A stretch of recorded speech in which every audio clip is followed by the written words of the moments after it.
तो आइए class 11th, आज हम लोग आगे फिर से बढ़ते हैं अपने सदिश के जोड़ने पे। हम लोग का जो नेक्स्ट लेक्चर था जिसको हम लोग पढ़ चुके हैं, तो उसमें हम लोग बात कर चुके थे ज्यामिति विधि की। अगर आप लोग नहीं देखे हैं तो नीचे हम लोग लिंक दे रहे हैं, क्योंकि ज्यामिति आपको पढ़ना बहुत इंपॉर्टेंट है अगर आप लोग गणितीय विधि पे आ रहे हैं। बिना गणितीय विधि बिना ज्यामिति विधि के आप लोग गणितीय विधि को समझने में थोड़ी सी दिक्कत होगी।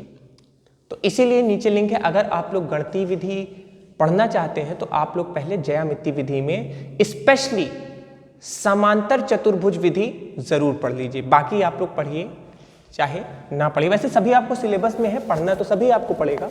ठीक है, तो चलें आगे शुरू करें।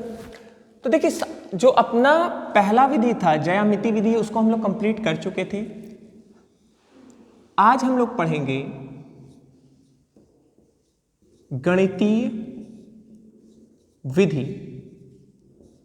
या जिसको हम लोग बोलते हैं analytical method of vector addition. बढ़ा ली क्योंकि वेक्टर एडिशन कर रहे हैं और मेनली जो अपने सिलेबस में है दो ही वेक्टरों को जोड़ना है। एक बार में हम दो ही वेक्टर्स को कभी भी ट्रीट करेंगे, दो से ज्यादा कभी भी ट्रीट नहीं करेंगे। ठीक है, अब देखिए गणितीय विधि के लिए फिर से हम याद करेंगे अपना समांतर चतुर्भुज विधि। उसमें आपको ध्यान होगा कि हमारे पास दो वेक्टर थे, एक था वेक्टर ए, एक था वेक्टर ए और वेक्टर बी। हमने वेक्टर ए भी कर दिया, वेक्टर बी भी कर दिया। फिर उसके बाद हमने क्या किया था, हमने इसको थोड़ा बड़ा कर लिया। अगर आपकी इच्छा हो तो थोड़ा और बड़ा कर लेते, क्योंकि अभी थोड़ा सा काम मेहनत पड़ेगा, तो इसको थोड़ा बड़ा बनाते हैं हम लोग।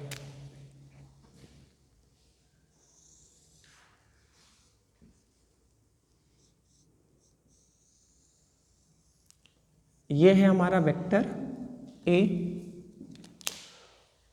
और हम बनाएंगे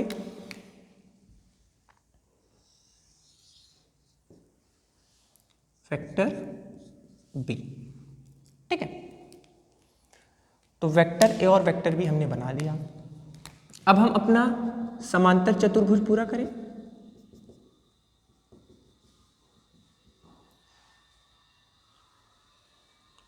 पेड़े के शेप का लग रहा है, मुंह में थोड़ा थोड़ा पानी भी आ रहा होगा।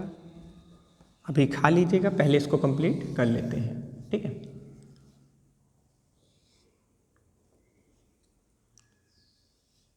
तो ये हो गया अपना आर, ए बी आर। यहां तक जो भी चीजें हम लोग करें अपना समांतर चतुर्भुज विधि से करें। ज्यामिति विधि से हम लोग बनाते थे वही चीज है, कुछ भी इसमें नया नहीं है। क्लियर? आगे चला जाए। अब इसको हम नामकरण कर देते हैं। इसको हम दे देते हैं ओ, इसको टी, इसको पी, इसको क्यू। अब देखिए गणितीय विधि से हमको आर का कैलकुलेशन करना है। देखिए हमारा एम किसको है निकालना, हमको तो निकालना आर ही है। वहां पे हम क्या कर रहे थे, वहां पे हम लेते थे पटरी स्केल 15 सेंटीमीटर वाली, उसको रख के तुरंत हम नाप लेते थे, आसान था वो। बट यहां पे हमको क्या करना है, हमको इसको मैथमेटिकली कैलकुलेट करना है। अब मैथमेटिकली कैलकुलेट करना है तो मैथमेटिकली कैलकुलेट करना है तो करते हैं। हम इसके लिए थोड़ा सा कंस्ट्रक्शन करेंगे। कंस्ट्रक्शन क्या करेंगे, ये जो ओपी है इसको हम थोड़ा सा आगे ले जाएंगे, थोड़ा सा। ठीक है, अब ये जो ओपी, ये क्यू से इसके इस लाइन से एक लंबवत रेखा खींच देंगे इस पे। ठीक है, लंबवत रेखा कुछ ऐसी, ट्यों ट्यों ट्यों ट्यों। ठीक, अब आप जानते हैं अगर ए और बी के बीच का कोण थीटा है तो ये कोण भी क्या होगा, थीटा। अरे भाई, ये और ये समांतर रेखाएं हैं और एक ये रेखा है जो इन दोनों को मिला रही है, तो अगर ये थीटा होगी तो ये भी थीटा होगी। क्लियर सी बात है? ठीक है, तो ये थीटा है तो ये भी थीटा है। अब इसको भी हम थोड़ा नाम दे दें, बेनाम नहीं होना चाहिए, तो इसको भी हम नाम दे देते हैं एस। एस फॉर कुछ भी हो सकता है, सूरजमुखी हो सकता है, चंपाकली हो सकता है, कुछ भी हो सकता है। ठीक, चलिए एस हो गया। ठीक, अब हम यहाँ पे हमको आर निकालना है, जो जो चीजें दी गई हो उसकी मदद से। तो चलिए शुरू करते हैं। हम उठाएंगे त्रिभुज ओ क्यू एस, दिख रहा है ना, ये O Q S, O Q S. अब देखो, आप सभी लोग पाइथागोरस जी को तो जानते हैं, पाइथागोरस बाबा जी को। कर्ण का स्क्वायर बराबर लंब का स्क्वायर प्लस आधार का स्क्वायर। बेटा ये आप तो एकदम कॉमन चीज है, इतना तो आप लोग जानते ही होगे, 9-10 तो पढ़े होगे, अगर पढ़ लिए होगे, 11 में आए हो फ्री में माना कि, लेकिन कुछ तो पढ़े होगे, तो ये तो क्लियर है। ठीक है, अब कर्ण क्या है यहाँ पे भाई, सबसे बड़ी जो भुजा होती है उसको हम कर्ण बोलते हैं, तो ये क्या हो जाएगा, ओ क्यू का स्क्वायर। बोलो क्लियर है। लंब क्या हो जाएगा, क्यू एस का स्क्वायर। आधार क्या हो जाएगा, ओ एस का स्क्वायर। अब देखो हमारे सामने अगर हम एक चीज करते हैं, ये बी है, तो आप भी जानते हैं बी के समांतर ये रेखा है, ये नहीं है, ये है। तो ये जो बी है बेटा, अगर ये इसका जो मान है बी है, तो इसका मान भी क्या हो जाएगा, इसका मान भी बी हो जाएगा। इसका मान ए है, तो इसका मान भी ए हो जाएगा। लेकिन यहां तक जाना ही नहीं, लिखना हो लिख लो, हम मना नहीं करेंगे, लेकिन यहां तक जाएंगे ही नहीं, हमको बस बी को यहां से यहां लेते आए। ठीक है, अब देखो हमारे पास जो मान है उसकी ही मदद से हमको करना है। अब अगर आप देखो ध्यान से, तो QS का मान क्या हमको पता है, QS का मान नहीं पता है, निकालना पड़ेगा साहेब। और OS का मान, OS का भी मान, अरे भाई OP का मान पता है ना, PS का मान थोड़ी पता है। तो हमको क्या करना होगा कि इनका मान निकालना पड़ेगा, हमको कैलकुलेट करना पड़ेगा। तो हम चलो करते हैं। हम क्या करते हैं, सबसे पहले डिवाइड एंड रूल। अंग्रेजों का सबसे अच्छा नियम क्या था, डिवाइड एंड रूल। हम लोग का देश क्यों इतने वक्त गुलाम रहा, क्योंकि हम आपस में लड़े। तो इसको भी डिवाइड कर देते हैं, डिवाइड करेंगे तभी तो जीतेंगे। तो कर दिया जाए डिवाइड। हम डिवाइड करते हैं, QS को छोड़ दो उसकी हालत को, उसको नहीं छेड़ेंगे। OS को करें, तो OS को जब हम तोड़े तो वो हो जाएगा OP प्लस PS का स्क्वायर। बोलो होगा कि नहीं होगा, दुर्गा मैया कैसा मैं बताओ, हो गया कि नहीं हो गया। अरे आराम से हो जाएगा यार, OP PS वही तो OS हो जाएगा। ठीक है, चलो अब देखिए QS जो है, अभी भी हम QS को नहीं छोड़ेंगे, नहीं छुएंगे, पड़ा रहे दो। थोड़ा सा भरोसा रखिए। इसको खोल दे ब्रैकेट, तो जब ये ब्रैकेट खुला, A square plus B square plus 2ab, तो OP का स्क्वायर प्लस PS का स्क्वायर प्लस 2 OP PS। बोलो होगा कि नहीं होगा, हो गया। अब देखिए हमारे सामने एक दिक्कत अभी कंटिन्यूअस आ रही है, QS, क्योंकि QS का वैल्यू नहीं, या तो ये एक त्रिभुज और बनाए फिर करें। तो हम ऐसा कुछ करने वाले नहीं है, थोड़ा सा वेट रखिए, हम QS को हटा ही देंगे, मिटा देंगे। अभी कैसे मिटाएंगे, थोड़ा सा सब्र रखिए, ठीक है। अब एक चीज अगर आप थोड़ा सा ध्यान से देखिए, तो हम इस त्रिभुज की थोड़ी सी बात करते हैं। थोड़ा सा यहां पे जैसे होता नहीं, 2 मिनट टाइम ब्रेक। त्रिभुज QPS में, त्रिभुज QPS में आ जाते हैं। तो त्रिभुज QPS में आप देखिए, अगर हम इसमें भी पाइथागोरस जी को लगाएं तो ये क्या हो जाएगा, QP का स्क्वायर बराबर QS का स्क्वायर प्लस PS का स्क्वायर। बोलो होगा कि नहीं होगा, हो जाएगा। अरे भाई QS को हटाने का यही तो सॉल्यूशन है। क्या सॉल्यूशन, देखिए QS स्क्वायर और PS square, QS square PS square, इसीलिए तो हमने इसको नहीं छेड़ा। बात समझ में आई कि नहीं आई? इसको हमने क्यों नहीं छेड़ा? हमने इसको इसीलिए नहीं छेड़ा क्योंकि अगर इन दोनों को हम जोड़ देंगे तो ये QP स्क्वायर हो जाएगा ना, एक बार में हट जाएगा। और आप भी ध्यान दीजिए QP का मान हमको पता है, QP का मान हमको यहाँ पे दिया गया है, इसीलिए हमने इसको भी नहीं छेड़ा।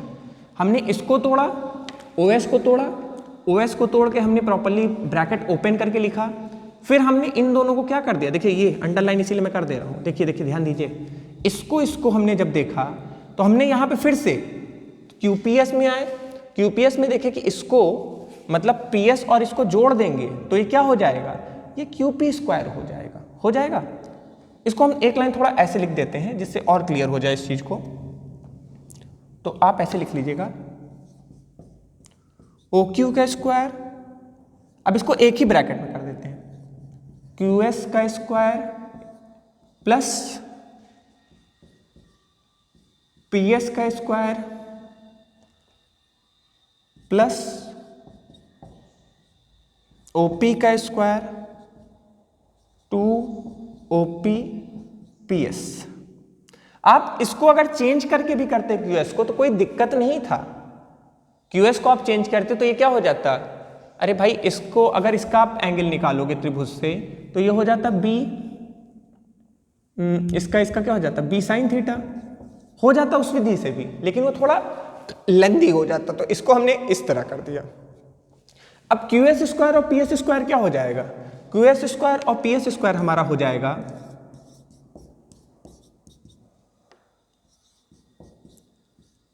QP का स्क्वायर। अरे भाई ये दोनों देखो तुरंत खत्म हो गए। हमारे सामने दिक्कत ये थे ना, QS भी हमको नहीं पता था, PS भी नहीं पता था, हमने दोनों को एक ही बार में खत्म कर दिया, वो हो गया QP। अरे भाई ये त्रिभुज था, पाइथागोरस का नियम था, उससे तुरंत हमने इसको खत्म कर दिया। अब बचा क्या क्या हमारे पास, OP का स्क्वायर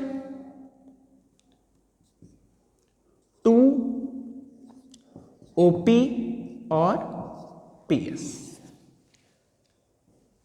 बोलो आसान है ना, बहुत आसान है, इक्वल इजी बहुत इजी है।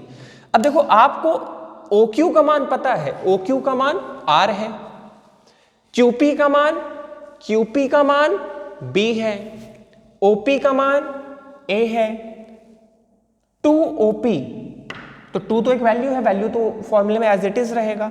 OP का मान A है, PS का मान, अब देखो यहां पे दिक्कत करेगा PS का मान, दिक्कत नहीं, वो तो ऐसा भी हो जाएगा, कोई दिक्कत नहीं है, इतना आप लोग पहले नोट कर लो आराम से, पॉज करके इसको आराम से नोट कर लीजिएगा। और एक चीज देखिए यहां पे हम कंस्ट्रक्शन में भूल गए हैं, R और A के बीच का जो कोण है अल्फा, इसको जरूर नोट कर लियो, क्योंकि अभी इसको भी फाइंड करना है, इन दोनों के बीच में जो कोण है उसको भी हमको निकालना है, ठीक है। तो ये अल्फा नोट कर लीजिए, इसको आराम से फिगर बनाइए, छोटा सा कैलकुलेशन है, देखने में बस लग रहा है कि बहुत कुछ करे, कुछ नहीं करे, बस हम चीजों को एक स्थान से दूसरे स्थान बस करते गए, अरेंज करते गए प्रॉपर्ली, और हमको ये मिल गया। इसको नोट कर लीजिए आराम से।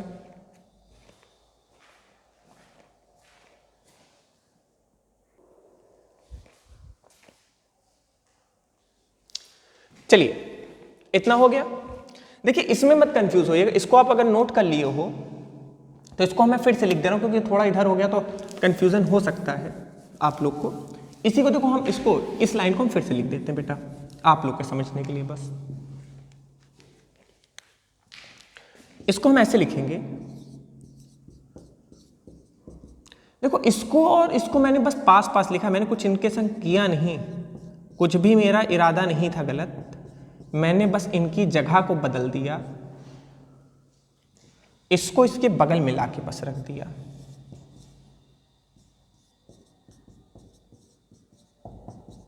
ठीक, उसके बाद मैंने क्या किया था, पाइथागोरस जी को याद किया था। पाइथागोरस जी आए, हमारा एक बहुत बड़ा प्रॉब्लम सॉल्व कर दिए, QS और PS को उन्होंने एक कर दिया। अरे भाई त्रिभुज से तो ये QS PS क्या बन गया मिलके, ये QS PS बन गया था QP का स्क्वायर, OP का स्क्वायर 2OP/PS। बोलो क्लियर। अब देखिए हमारे सामने हमने आपको बताया ना OQ का मान क्या है, जिसका जो मान हम रख देते हैं, खत्म करते हैं, क्यों जबरदस्ती आगे बढ़ाएं उसको। ओ क्यू का मान क्या है? ओ क्यू का जो परिणामी मान है वो आर स्क्वायर है। बोलो कोई दिक्कत? क्यूपी का मान क्या है? क्यूपी का मान बी स्क्वायर है। ओपी का मान क्या है? ओपी का मान ए स्क्वायर है। बोलो कोई दिक्कत है? अरे जिसका जिसका हमें मान पता था हम रखते जा रहे हैं। 2 को 2 रख देते हैं। ओपी कितना है बेटा? ओपी का मान ए है। पीएस का मान कितना? कि हमारे पास किसका मान नहीं है? बस बचा किसका मान हमें अभी तक नहीं निकाल पाए? पीएस। पीएस हमारे आंखों में कांटा बन गया है, तो इस कांटे को निकाल देना चाहिए क्योंकि आंख बहुत कोमल होता है। ठीक है, तो अब हम कुछ नहीं करेंगे, वही कहा जाता है ना, जैसे किसी से लड़ाई होती है, मिलो बाहर। तो ठीक है, बाहर नहीं मिलेंगे, कोने में मिलते हैं। मान लो बाहर नहीं जाने का टाइम है, अर्जेंट हो, तो हम कोने में मिलते हैं। ठीक है, यही कैलकुलेशन है, बट हम थोड़ा कोने, मतलब इसको आप लोग कॉपी में नीचे करना चाहिए, कर लीजिएगा, नहीं करना चाहिए मत करिएगा, ओरली भी पॉसिबल है, बट मैं आपको समझाने के पॉइंट ऑफ व्यू से इस त्रिभुज को बस इतना, जैसे होता है ना पिज्जा का केक होता है ऐसे ऐसे ऐसे ऐसे, तो ये पिज्जा वाला केक हमने ऐसे निकाल लिया। ऐसा स्लाइस बराबर सा कभी नहीं होता है, बहुत बेरहम होते हैं पिज्जा वाले, कभी भी बराबरी से नहीं काटते हैं पिज्जा। और समझ ना, मक्खन तो दूसरे में, मक्खन की नहीं लड़ाई, पनीर की लड़ाई होती है। उसमें पता लगे ऐसे है, अपना इसे खींचे, उसमें गिर गया, दूसरे में झपाक दूसरे से। चलिए कोई बात नहीं, होता है, मक्खन है। चलिए ठीक है, अब हमें ये पता है कि अपना क्यूपी का मान क्या है। बोलो बोलो बोलो बोलो बोलो बोलो, क्यूपी का मान है बी। कंफर्म ना? कंफर्म है, बी है। तो अब देखो, आप लोग भी जानते हैं ना, त्रिकोणमिति में आप लोग पढ़े होंगे 10th तक में, या अभी भी नहीं पढ़े तो अभी भी ध्यान रखिए कि हम लोग कभी भी अगर कोई एक वैल्यू दे दी जाए, एक भुजा का मान दे दिया, एक त्रिभुज में एक भुजा का मान दे दिया जाए और एक कोण दे दिया जाए, कोई भी एक कोण, 90 डिग्री कोण नहीं हम मानेंगे, बाकी कोई एक कोण ये या ये, तो हम उसकी मदद से हम जितनी भी भुजाएं सबको निकाल सकते हैं। ये त्रिभुज में आप लोग जानते हैं कि एक भुजा और एक कोण, तो हम सभी का मान निकाल सकते हैं। तो बेटा हमारे पास एक कोण है, इसको जो है थीटा, और एक भुजा है बी। तो आप भी जानते हैं कि इन दोनों के बीच में संबंध अगर हम निकालना चाहें, आप लोग, अरे भाई थोड़ा सा रिवाइज करते हैं, चलो जल्दी से। साइन थीटा क्या होता है? लंब बटे कर्ण। तो क्या लंब बटे कर्ण का यहाँ पे काम है? लंब बटे कर्ण, अगर इस भाई ये लंब ये है, हमको तो इससे कोई मतलब ही नहीं, हटाओ इसको। कॉस थीटा क्या होता है? आधार बटे कर्ण, बस हो गया अपना काम।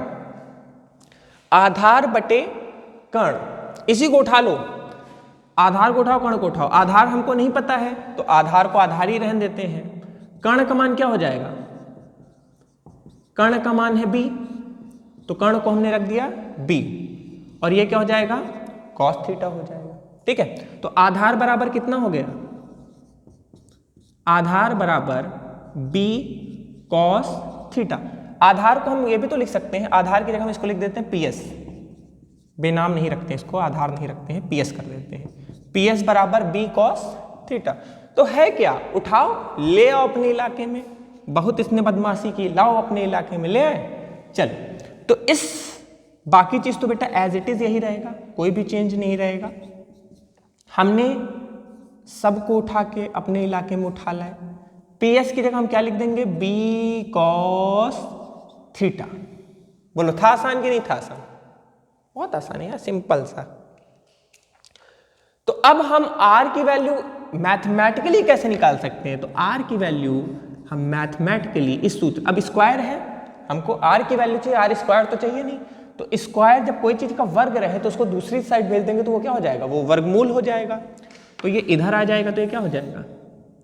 अब देखिए अल्फाबेटिकली लिखेंगे, ए पहले आता है अल्फाबेट में, तो A square B square plus 2 A B C D A B cos theta. कभी कभी मन हो जाता है बच्चों की तरह ABCD पढ़ने का। अब कोई मुझसे पढ़वा ले, टॉप ना कर दूं तो बताओ ABCD में। चलो, तो ये क्या हो जाएगा? आर बराबर under root A square B square plus 2 AB cos theta. बोलो हो गया? तो ये मैथमेटिकल विधि थी जिसकी मदद से हम लोग r की वैल्यू फाइंड कर सकते हैं। क्या किए, जल्दी से एक बार रिवाइज कर डालते हैं। दो सदिश राशियों को जोड़ना था, तो हमने कुछ नहीं किया, हमने पहले सदिश राशि को और दूसरे सदिश राशि को पूंछ से पूंछ मिला दिया, बांध दिया, नहीं जाने देंगे कहीं, और दो के दोनों को ऐसे रख दिया। फिर हमने अपना समांतर चतुर्भुज को पूरा किया, पूंछ वाले विकर्ण को उसके विपरीत वाले भुजा से हमने क्या कर दिया, जोड़ दिया। पूंछ वाले को जोड़ना है। एक बात ध्यान रखिएगा, पिछले लेक्चर में बताना भूल गया, अगर आप इसको ऐसे जोड़ोगे, ऐसे जोड़ोगे, थोड़ा देखिए इधर ध्यान दीजिए, बहुत काम की बात है। समझ गए तो काम की है, नहीं समझे तो काम है ही नहीं। हम इसको ऐसे जोड़ेंगे विकर्ण को, ऐसे भी जोड़ सकते हैं कि नहीं बताइए। हो गया, ज्यादा गुस्से में बोल दिया था, सॉरी सॉरी। चलिए, ऐसे भी जोड़ सकते हैं। तो आप कहेंगे सर विकर्ण तो सेम होता है, क्या दिक्कत है? दिक्कत कुछ नहीं है, दिक्कत आएगी दिशा में। परिणाम हो सकता है सेम आ जाए, हो सकता, क्योंकि विकर्ण सेम होते हैं। चतुर्भुज के दो विकर्ण जो होते हैं वो हमेशा सेम होते हैं। कई बार हो भी सकते हैं, कई बार नहीं भी हो सकते हैं, लेकिन देखो दिक्कत इसमें हमको किसमें आएगी, दिशा में आ जाएगी ना। चाहे ऐसे रहे चाहे ऐसे रहे, जब हमारी ये दिशा है तो ये तो नहीं आ सकती ना, तो हमें दिशा गलत आ जाएगा। बस ये चीज ध्यान रखिएगा, बाकी कोई दिक्कत नहीं आएगी, हमारी दिशा गलत हो जाएगी। तो पूंछ वाले और उसके विपरीत वाले कोने को हम आपस में जोड़ देंगे। ठीक है, हटा उसको। ठीक, उसके बाद यहां पे हल्का सा कंस्ट्रक्शन का वर्क रहेगा। उसके बाद हम इस त्रिभुज पे पाइथागोरस जी को लगाएंगे और ये कैलकुलेशन को जल्दी से लिख डालेंगे या कर डालेंगे या छाप डालेंगे, जैसे भी आप करना चाहिए। बोलो हो गया, चला जाए आगे, सफा करें इसको। अरे अभी अल्फा निकालना है, अभी अपनी लड़ाई अल्फा की है, अभी लड़ाई अपनी खत्म नहीं हुई है। और ये इसको मिटाने का सोचिएगा भी नहीं, इसको अभी नहीं मिटाएंगे, क्योंकि अभी अल्फा निकालना है। अभी हम थीटा हमको मान लो दिया जाएगा, अल्फा थोड़ी दिया जाएगा, अल्फा तो हमको निकालना पड़ेगा।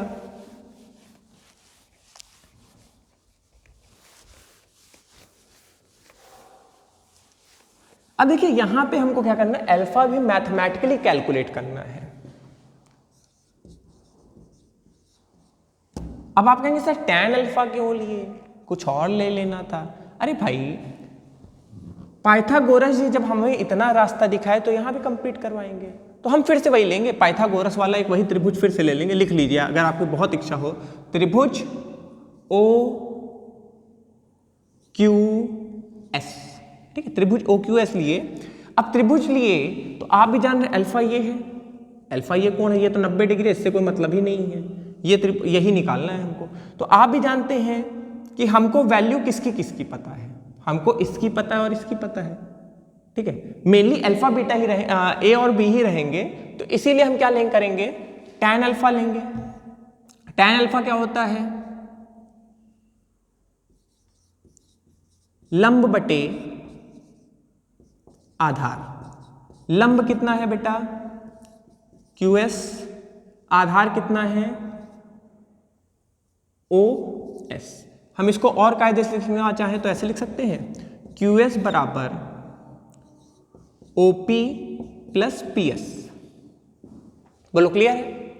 अब हमारा क्यू एस क्या है, हमारा क्यू एस क्या है, तो क्यू एस जो होगा हमारा बेटा, अभी देखिए यहां पे हमने जिस तरह निकाला था बी कॉस थीटा, तो साइन थीटा के लिए भी सेम चीज करेंगे, तो ये क्या हो जाएगा, ये आ जाएगा बी साइन थीटा, ये बी कॉस थीटा।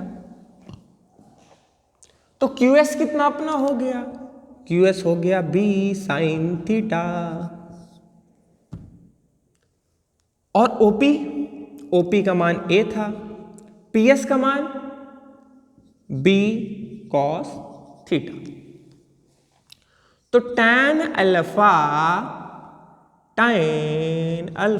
कितना आ जाएगा, टैन अल्फा आ जाएगा बी साइन थीटा बटे ए प्लस बी कॉस थीटा। बंद कर दो दरवाजे।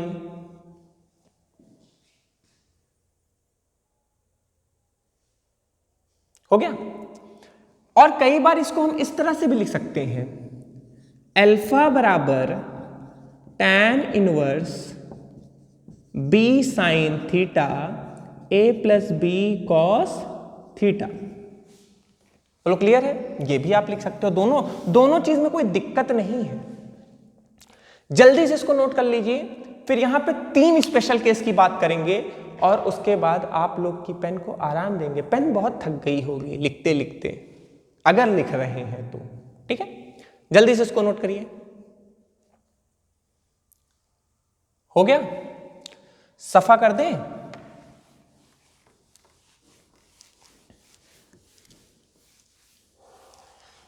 सबसे पहले हम r का मान लिख लेंगे जो हमने निकाला है, क्योंकि अभी r के मान का यूज पड़ेगा। तो r का मान हमने क्या निकाला था? यही तो निकाला था, a square b square 2ab और साथ में cos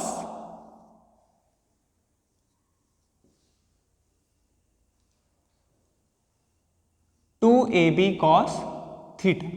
और tan का वैल्यू क्या निकाले थे? tan अल्फा बराबर b sine theta a plus B cos theta. बोलो क्लियर है? अब हम बात करेंगे बेटा अपने स्पेशल केस की। क्या स्पेशल केस? पहला स्पेशल केस ये होगा कि जब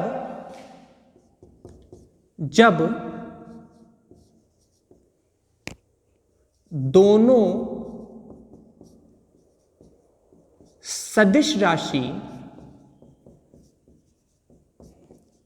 एक दिशा में हो, जब दो के दोनों सदिश राशियां एक ही दिशा में। ठीक है, अब दोनों एक दिशा में ए बी, अब दोनों एक ही दिशा में हो तो उनके बीच में कितना कोण बन सकता है? सोच के बताइए। अरे भाई यही कोण तो है ना, दोनों एक ही दिशा में है, ए है ये बी है, ए बी, तो दोनों एक दिशा में है, तो अपना थीटा जो होगा वो कितना हो जाएगा? अपना थीटा हो जाएगा 0 डिग्री। होगा कि नहीं होगा? थीटा अपना 0 डिग्री हो जाएगा। तो r का मान क्या हो जाएगा देखते हैं। तो अपना r का मान हो जाएगा, देखो यहां पे तो कोई दिक्कत ही नहीं है, ये सब तो इसमें कोई एंगल है ही नहीं, 2ab। अब देखो cos 0 का मान कितना होता है? cos 0 का मान अगर आप ध्यान दीजिए तो cos 0 का मान होता है 1, होता है 1। तो इसको हम ऐसे लिख सकते हैं, a square plus B square plus 2ab। और अगर आप थोड़ा सा ध्यान दीजिए तो a square plus 2b square plus 2ab, तो इसको हम ऐसे भी तो लिख सकते हैं, a प्लस बी का होल स्क्वायर। हो गया? और इसको हम ऐसे भी लिख सकते हैं, a प्लस बी। अरे इसने इसको खत्म कर दिया, तो r बराबर कितना आ गया? r बराबर आ गया a प्लस बी। मतलब हम सीधे सीधे जोड़ सकते हैं, हमको इसको लगाने की कोई आवश्यकता नहीं है। कब? जब दोनों वेक्टर एक ही दिशा में हो, अलग दिशा में ये अप्लाई नहीं कर सकते हैं, अलग दिशा के बारे में सोचिएगा भी नहीं। अच्छा, जब ये ऐसे होंगे तो tan अल्फा का वैल्यू क्या आएगा? चलो इस पे भी रख के देख लेते हैं। देखिए साइन 0, तो साइन 0 का मान ही 0 होता है। बोलो होता है कि नहीं होता है? बाकी पूरी दुनिया को छोड़ दो, लेकिन साइन 0 का मान ही 0 होता है। और 0 होता है तो वो पूरी की पूरी दुनिया को क्या कर देगा? खत्म कर देगा।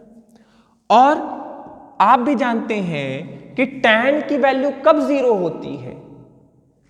tan की वैल्यू भी तो 0 पे ही 0 होती है, तो अल्फा बराबर भी कितना आ जाएगा? 0 आ जाएगा। बोलो है कि नहीं? अरे अब देख लीजिएगा, tan 0 की वैल्यू कब, tan की वैल्यू 0 कब आती है? जब वो खुद 0 होता है। तो ये हो गया हमारा पहला केस। दूसरा केस देखिए, चलिए दूसरे केस पे चलते हैं।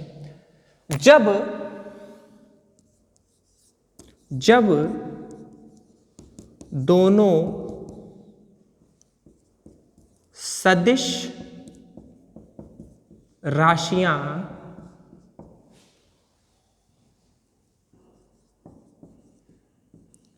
लंबवत हूं। कैसी हूं? लंबवत हूं, मतलब 90 डिग्री। अब हमने थीटा कितना मान लिया? थीटा बराबर 90 डिग्री। ठीक है, कैलकुलेट करते हैं, रख के देख लो। यहां पे पहले से वैल्यू निकाल लेते हैं, सीधे जल्दी से करेंगे। कॉस 90 का वैल्यू कितना होता है? 0 होता है। साइन 90 का वैल्यू कितना होता है? 1 होता है। ठीक है, यही होता है। चलो अब r बराबर a² + b² + 2ab cos 90। अब cos 90 कितना होगा बताइए? cos 90 होता है 0, तो यहां पे हो गया 0। तो इसको हम कैसे लिख देंगे? a² + b²। तो r की वैल्यू अपनी कितनी आ गई? a² + b²। कब? जब दो की दोनों सदिश राशियां एक दूसरे के लंबवत हो। और tan अल्फा का क्या मान आएगा? जल्दी से निकालते हैं। तो चलिए b, अब देखिए यहां पे क्या होता था अपना? यहां पे होता था b sin थीटा, और यहां क्या होता था? a + b cos theta. अब इसको 90 कर देते हैं, थीटा क्यों रखें? 90 90 90। तो साइन 90 का मान कितना है? साइन 90 का मान 1 है। a + b cos 90 का मान 0, तो a बस कर दें। तो tan अल्फा का मान कितना आ जाएगा? अल्फा बराबर आ जाएगा tan इनवर्स b/a। नोट कर लीजिए इसको जल्दी से। तीसरा केस सबसे सिंपल केस होगा, जिसको जल्दी से करके हम लोग फुर्सत करते हैं। ठीक है, 2 केस हो गए, इसको अब सफा कर दें, इसका कोई आवश्यकता नहीं है। तीसरा और अपना आखिरी केस की अब हम बात करेंगे। जब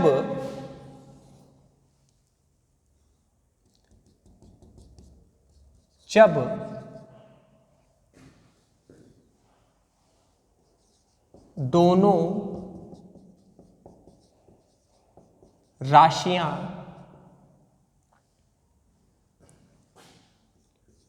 विपरीत हूं।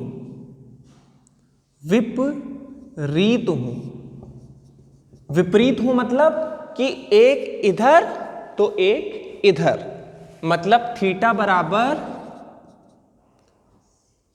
180 डिग्री। तो थीटा बराबर 180 होगा, तो साइन 180 कितना हो जाएगा? साइन 180 0 हो जाएगा। और कॉस 180 कितना हो जाएगा बेटा? तो कॉस 180 -1 हो जाएगा। ठीक है, वैल्यूज आप लोग देख लीजिएगा। वैल्यूज क्योंकि अब आप लोग इतने सीनियर क्लास में आ गए, इतना इसमें हम टाइम नहीं दे सकते, तो ये वैल्यूज वैसे भी रटनी पड़ती है, अभी भी रटनी पड़ेगी। रट डालिए इसको। कॉस 180 -1, कॉस 180 बराबर -1। फिर से जल्दी से r की वैल्यू निकाल लें, तो निकालते हैं। r की वैल्यू निकालने में कितना टाइम लगेगा? a² b² 2ab cos 180। तो हम सीधे -1 भी लिख सकते हैं, लेकिन हमने कहा थोड़ा सा आप लोग को परेशान ना करें, हम खुद ही सॉल्व कर दें, छापेंगे आप लोग बस। तो -2ab लिख दें। इसको हम और कायदे से कैसे लिख सकते हैं? हम इसको और कायदे से ऐसे लिख सकते हैं, a² b², ना इसको सीधे a - b का होल स्क्वायर कर देते हैं। अरे भाई a² b² -2ab, तो इसको सीधे a - b का होल स्क्वायर कर दें। तो r बराबर, अरे इसने इसको खा डाला, खत्म कर दिया। क्यों बार बार आ जा रहा है? a - b। बोलो, क्लियर है? बढ़ा जाए आगे। चलिए, जब दो के दोनों विपरीत होंगे तो tan अल्फा का मान क्या आएगा, ये भी देख लेते हैं। तो फिर से वही b sin 180 ab cos 180। Value put करें साइन 180 कितना होगा? साइन 180 जो होगा, कुछ गड़बड़ हो गया है लग रहा है।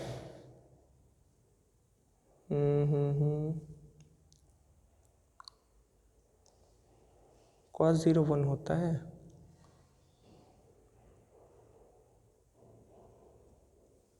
यहाँ पे क्या था, एक मिनट, एक चीज कुछ हम देख ले रहे हैं। साइन 0 होता है, ठीक है। अच्छा ठीक है, ठीक है। साइन 180 भी 0 होता है। वैल्यू सेम होने के पीछे थोड़ी सी कंफ्यूजन आ गई थी, लेकिन थर्ड एम्पायर ने सब कुछ क्लियर कर दिया है, ये भी 0 हो जाएगा। अब देखिए tan अल्फा बराबर कितना आ गया, यहां पे भी 0 आ गया। और tan की वैल्यू 0 कब होती है? जब अल्फा की वैल्यू, जब tan क्या होगा, या तो 0 होगा या tan 180 होगा। तो अल्फा बराबर क्या हो सकता है, 0 या 180 डिग्री। क्लियर है? तो ये अपना बहुत छोटा सा लेक्चर था, थोड़ा सा दिमाग लगाइएगा इस पे। जब न्यूमेरिकल्स आएंगे तो और अच्छा लगेगा, आपको इंटरेस्टिंग लगेगा, बट इसका कॉन्सेप्ट आपका एकदम क्लियर होना चाहिए। छोटा सा लेक्चर, प्यारा सा लेक्चर, नोट कर लीजिएगा। मुझे पता है गुस्सा आ गए आप लोग, सर बहुत लंबा पढ़ा दिया, टाइम वेस्ट कर दिए, तो ठीक है, सॉरी। चलते हैं, नेक्स्ट लेक्चर मिलेंगे जिसमें हम लोग बात करेंगे कि दो सदिश को किस प्रकार से घटाया जाता है। तब तक के लिए